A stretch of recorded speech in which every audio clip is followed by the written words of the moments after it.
നമ്മളിവിടെ ഉണ്ടാക്കാൻ പോകുന്നത് ഒരു കുമ്പിളപ്പമാണ്. അതിനു വേണ്ടി 2 കപ്പ് അരിപ്പൊടിയാണ് എടുത്ത് വെച്ചുള്ള വറുത്ത അരിപ്പൊടി. പിന്നെ ചക്ക വേവിച്ച് മിക്സിയിൽ അടിച്ചു വെച്ചിട്ടുണ്ട്. ഒരു നാളികേരം, 5 ശർക്കര ഉരുക്കിയത്, 3 ഏലക്കായ. ഒരു പാൻ അടുപ്പത്ത് വെച്ച് അതിലേക്ക് ഉരുക്കിയ ശർക്കര ഒഴിച്ചു കൊടുക്കാം.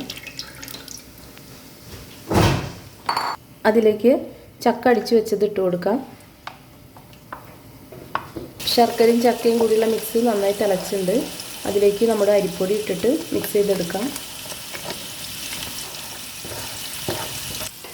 ഇപ്പോൾ അരിപ്പൊടിയും ശർക്കരയും ചക്കയൊക്കെ നല്ല മിക്സ് ആയിട്ടുണ്ട്. ഇനി അതിലേക്ക് നാളികേരം ചിരകിയതും ഏലക്കായയും കൂടി ചേർത്ത് കൊടുക്കാം. ഇനി നന്നായി മിക്സ് ചെയ്യാം. അപ്പോൾ ഇനി ഈ മിക്സ് നമ്മൾ കുമ്പിളിൽ നിറച്ച് കൊടുക്കുകയാണ്.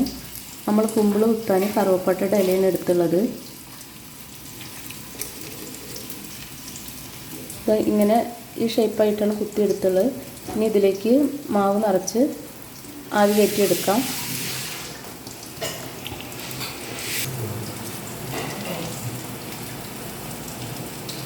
ഓരോ കുമ്പിളെടുത്തിട്ട് സ്പൂണായിട്ട് മാവ് കോരിയിട്ട് ഇത് നിറച്ച് കൊടുക്കാം.